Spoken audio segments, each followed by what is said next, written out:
Hi, my name is Natalia Vasquez. My name is Emiliana Zaragoza. I'm Miroslava. I came to MVP so I could learn the 5 moral values, which is courtesy, Integrity, self-control, perseverance, and indomitable spirit. When I came to MVP, I used self-control when people told me what to do, and I really liked this school because it would make me go closer to God and love my family more and to be successful in life. Courtesy is to be kind to others, and self-control is to have your mind over your body, and self-control helps the most for me. The ones I am practicing on is courtesy and self-control.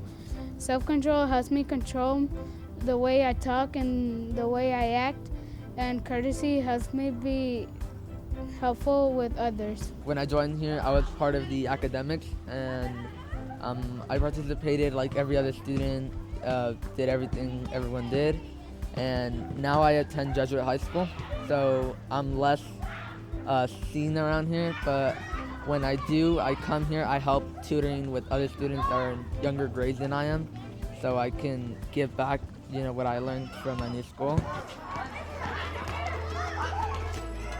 What is behind the confidence in the words of these children? Everyone notices the rays of hope in their smiles. Undoubtedly, the values they learn in Frank's home is a treasure. The reason behind their positive outlook is the work, dedication, and training given to them by 2 ordinary individuals, Frank Victorio and Monica Victorio.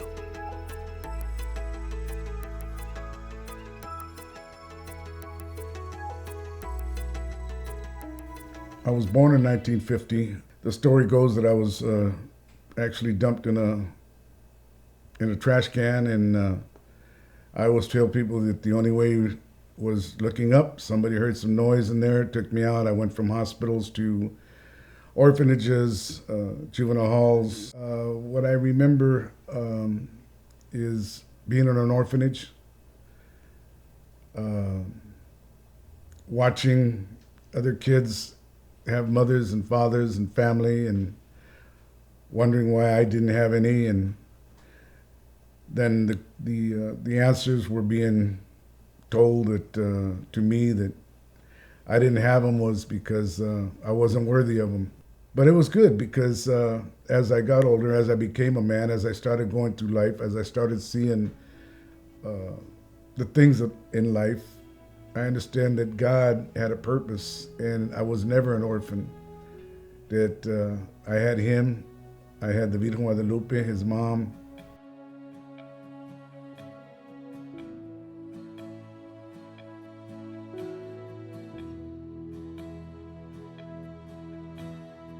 Frank teaches these children important Christian moral values.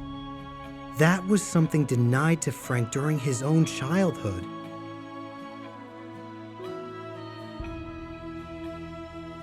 He was an orphan who knew contempt, mockery, abuse, and mental torture.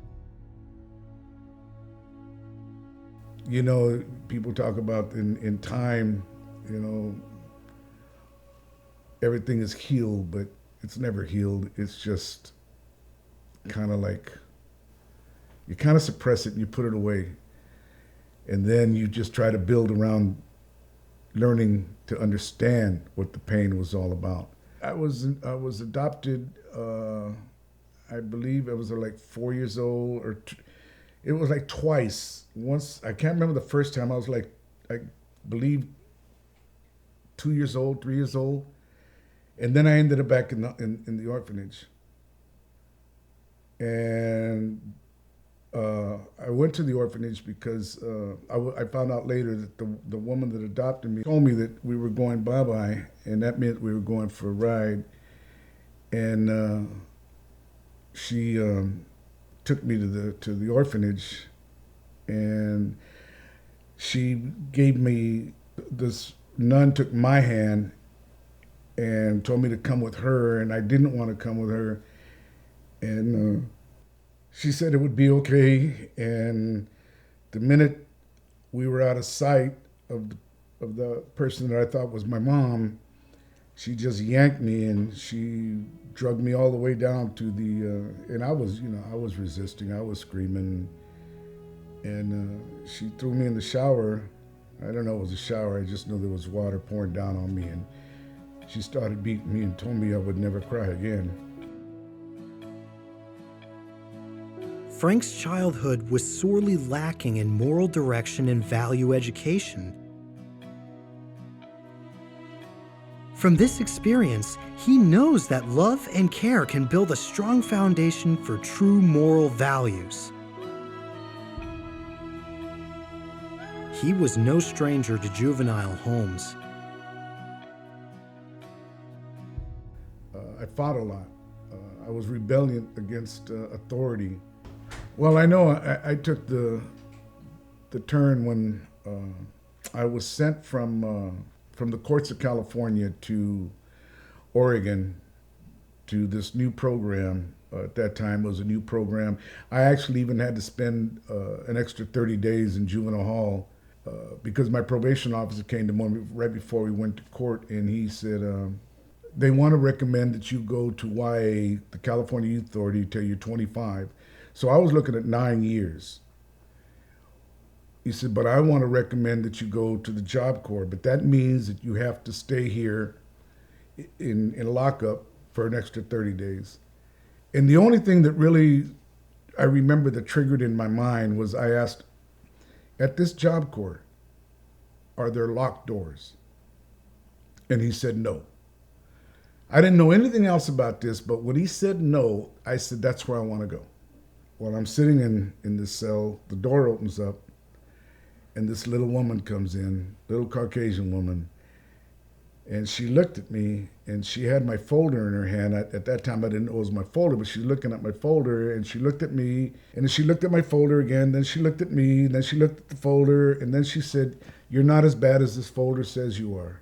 She goes, everybody knows that you're good with these, and you're not getting it because every time you use them, we lock you up. But use this, and then we get scared of you and make you our friend.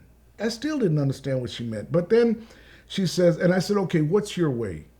And basically, her way was that I had to have these values, that I had to have self-control, that I had to, have respect. She told me about, using courtesy and saying thank you and please and, just the right things. And things started changing. So I started seeing them changing for the better. And that's who say, and I always say that she was my guardian angel.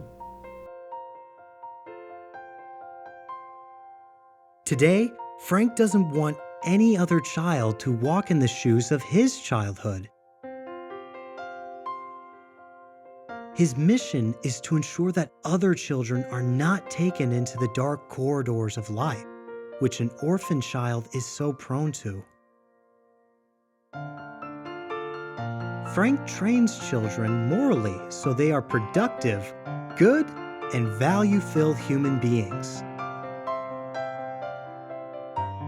Deserting his privacy and comfort, Frank has opened the gates of his life to embrace orphans who desperately seek love, affection, and care.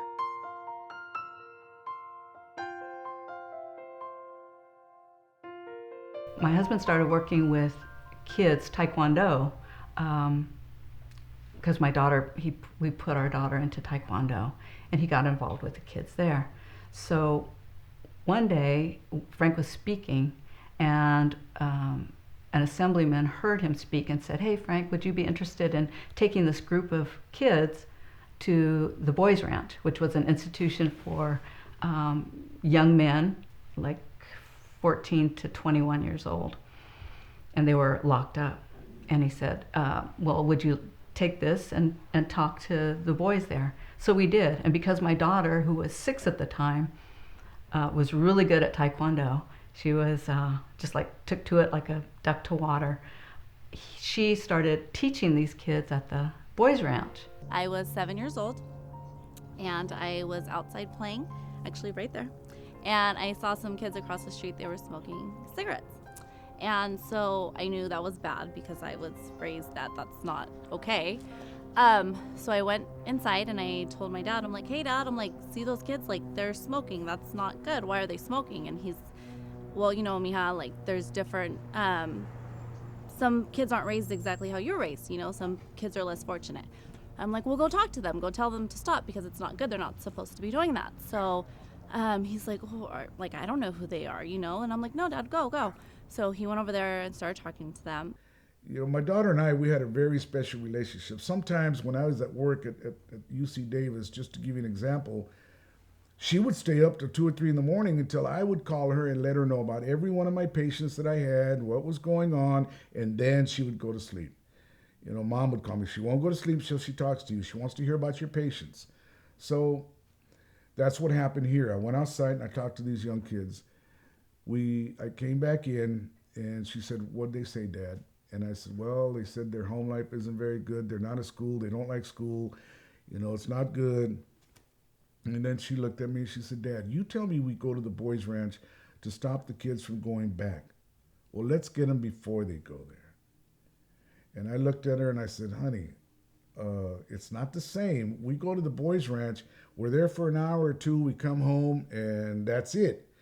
But if we open up these doors, we'll never be able to shut them again because these kids are out here and they have problems 24/7. And that's how it kind of all started. And at the time, I was also teaching Taekwondo at the Sacramento County Boys Ranch. And I told my dad, I'm like, Dad, let's start something to where we can help kids before they end up there. Let's start it young, you know. And so that's kind of, he said, okay, if that's what you want to do, then you bring your kid, your friends, and you start it. Okay. So I started with 3 of my friends. We started out in that driveway, and I taught them Taekwondo. It went from 3 to 5 to 10, and then over time it just grew and grew and grew. Till I think about a month later, we had over 50 kids in the driveway, and I was teaching them Taekwondo. Then I looked at it as like, oh, my friends, like I have tons and tons of friends. So little did I know that fast forward to today, it would help so many kids, and it just grew from there. So my parents were like, oh, we have 50 kids in our driveway. What are we gonna do, you know? And they noticed, I was still young at the time, that, you know, these kids are less fortunate. They're not eating well. They don't have stable homes. They have not bad, but they have less fortunate families. So that inspired them to do more for them.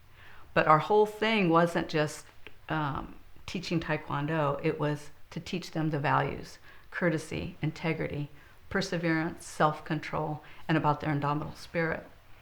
So my daughter would teach the kids, the boys, the young men, basic Taekwondo, and then Frank would come and talk to the boys about these values. Those were the things that he was hoping to keep them from returning to the institution, reoffending. So when the kids started coming, I started learning what their home situation was like. I had no idea. I didn't know that they were going to bed with maybe a cookie to eat for dinner. I didn't know their parents were passed out on the couch. It wasn't a safe place for them to be. Some of them had gotten locked out of their homes.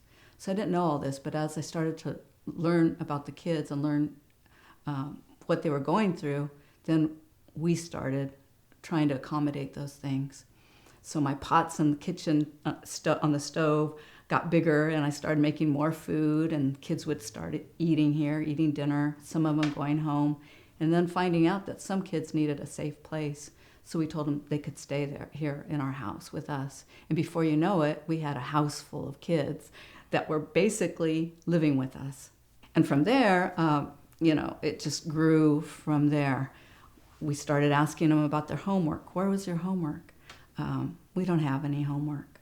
And the little neighborhood school that was just a few blocks away from our house really wasn't teaching them anything.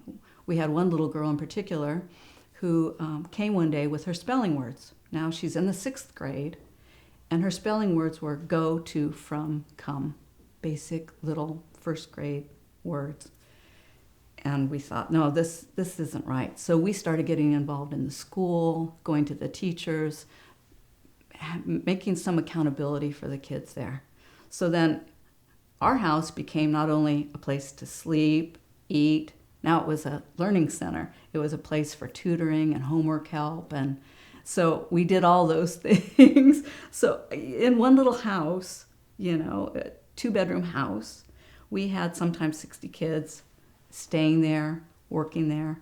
Our living room was full of books and dictionaries and papers and pencils and, you know, making room for places for them to sleep. And it was a very busy place, to say the least. 17 years ago, I had the privilege to meet this beautiful couple, Frank and Monica, and they established the Moral Values Program, MVP. And I saw them reaching out to these wonderful children who came from broken homes, who might be on the street a lot, who weren't in school, who needed a lot of love and affirmation. And they have reached out to thousands of children like that and given them hope, giving them love, giving them support and affirmation, that they also have value, that they're important to us as children. And Frank and Monica have always been there for these children and given them so much hope. And I think for all of us, it reminds us that we should be doing this as well, reaching out to those that most need us and to bring them hope and guidance and the precious love of God for them.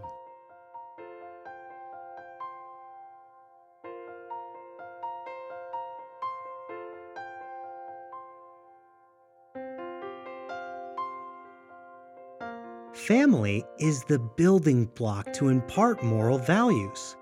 Wherever this great institution of mankind disintegrates, children are exposed to an absence of solid moral grounding and will become prone to antisocial activities. Frank's Moral Value Program, called MVP, targets such children whose lives were shattered by the course of immoral acts. MVP enables participants to build their confidence and exert strong moral personalities. Their mission is to take kids who are at risk of becoming criminals with no family structure or support, and give them that family structure and support and teach them values, religious-based, obviously, so that they would treat people with respect and learn the value of hard work and go out and make a life for themselves and become happy, contributing people. And they've done it with hundreds of kids. I think more privately faith-based programs like Moral Values, where people just step up out of their own compassion and take kids in who have no place else to go. Government programs don't perform like Moral Values. When people do that, when we have that ethic, that environment, you're going to end up with a lot less children going into jail and prison and becoming criminals. And also, it inspires them to start their own families and not live the same way their parents did, so that their children grow up in a different environment, a better environment, thanks to Frank and Monica. MVP is a family, and everything about the acts of love that are given to the children are what parents would give their own children if they loved them unconditionally. The heart of this program is faith in God, and the Victorios love God deeply and really have chosen to never say no to God. If a child comes to their door, they feel like God brought that child to their door. They'll never say no to a child.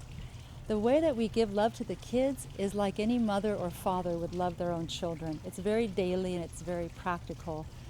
For me personally, living in the Learning Center, it was being with the kids through nighttime, waking up in the morning, fixing breakfast, getting them off to school, laundry, meals, baseball games, everything that, doctor's appointments, everything that the children needed.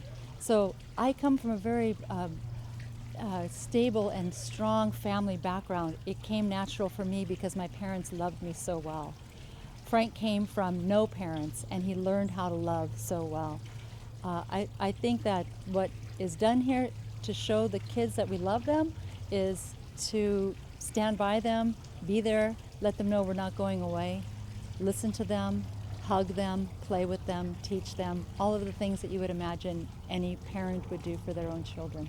You know, the diamond you find in a cave, in somewhere where it's dark and somewhere and it's all ugly and it doesn't look like anything. If you don't have the eye for it, you'll just think it's just a dirty rock or what. But you take it and you clean it and you buff it and you shine it, and pretty soon, you know what? You have a diamond that's worth millions of dollars, thousands of dollars, hundreds of dollars. But it's worth a whole lot more than whatever you thought. And that's our children.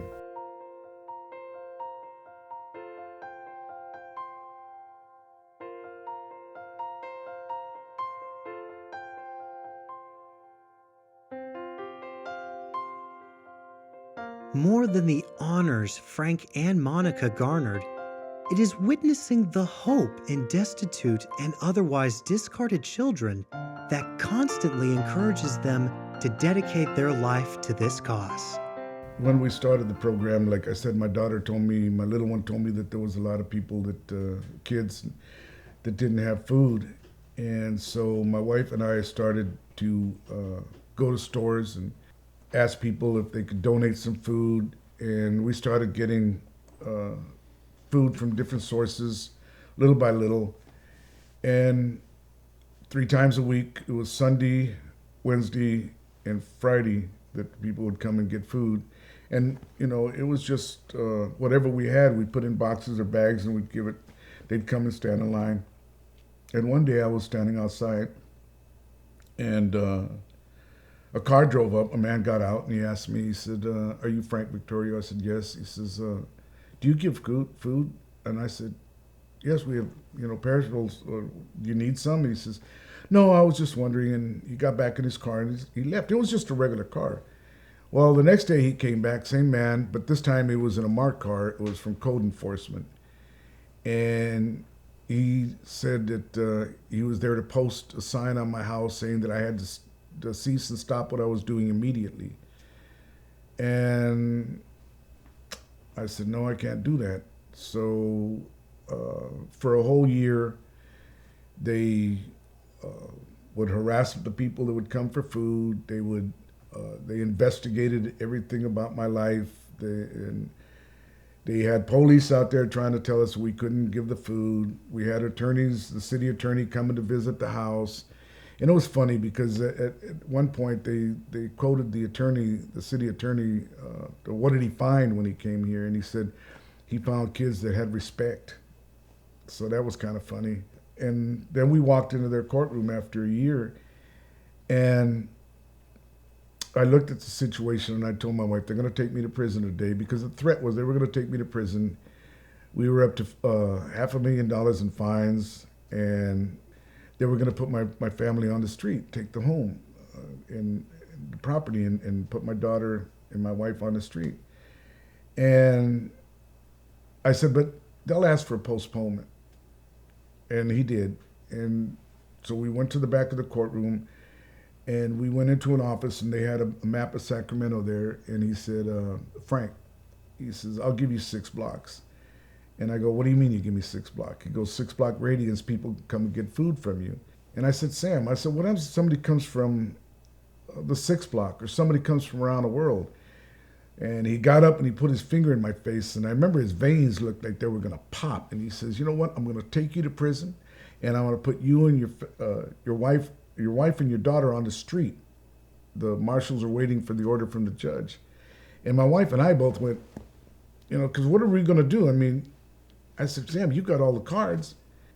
And I always tell people the important part of the story was he's getting ready to walk out of the office, and I said, hold up, Sam. I don't want you walking out of this room mad at me and my wife. Your fight's not with us. It's with God, and you're going to lose. And he looked at me like I was a little cuckoo. And he walked out, and we walked out, and the judge found against me, but she said nothing was to happen for 2 weeks.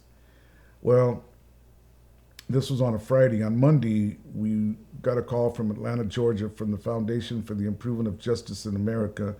They only give the award to 10 people in the world a year, so we were flown down. We were nominated from a man here in Sacramento that we had no idea was happening. We went down, we were given the award. They put the medal around my little girl's neck. They gave us a $10,000 check for the work that we'd already done. And while we were there, we got a call from Ricardo Montalban, the State Lottery Commission, They flew us down to Burbank. They put us on TV. They gave us an award for Heroes of Education for the Children of California. We got home. There was a letter from the Pope, from the Vatican, giving apostolic blessings. Then we got a call from Bill Clinton and a letter stating that, he congratulated us for our work. And then I got a call from the city telling me that, asking me if we could go down and talk. And I told him, no, just take me to prison. And he said, please. And I covered the phone and I looked at my wife and he said, please, you know what that means. So we went down and he said, Frank, if you don't sue the city of Sacramento, we'll put in the Superior Courts of California that you won. And I told him, Sam, I don't sue anybody. And number two, who did I tell you was going to win? God was going to win. You put God won. And he says, well, I can't do that. I said, that's okay. You and I know who won. And we still continue feeding people today.